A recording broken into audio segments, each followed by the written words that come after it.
In my last video, I talked about how Greek and Roman myths almost got pushed aside for almost 1,000 years.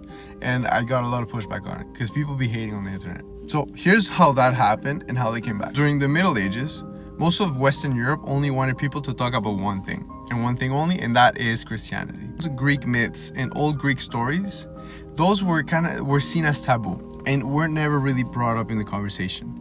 Not only that, let me remind you that all of these stories were translated from an oral culture to ancient Greek. And in the Western Europe and during the Middle Ages, there were a lot of people that were illiterate. So these stories, they were not only taboo, they were inaccessible to most of the people. So this huge collection of stories that, stories that lasted through entire empires, just mostly forgotten for hundreds of years. Then the Renaissance happened, and people throughout Europe started digging back through old Greek and Roman writing like they'd found buried treasure, because they had. Now this ancient knowledge starts to become mainstream, and a lot of artists are inspired by these great works of literature.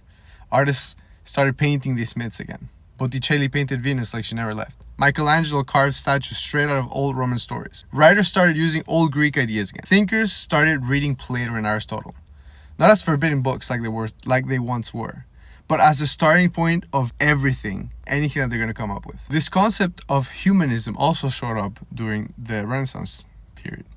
This idea that people and human life are worth studying on their own, not only through religion. And that idea came straight back from these old pagan stories, like they would say. This wasn't a small moment in history. This was a turning point.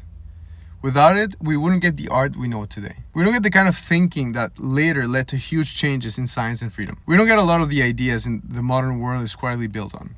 Without this change in mindset and this interest in Greek and Roman mythology, we wouldn't get a lot of the ideas modern world is quietly built on. So next time someone asks why it matters to know some old Greek myth, this is why.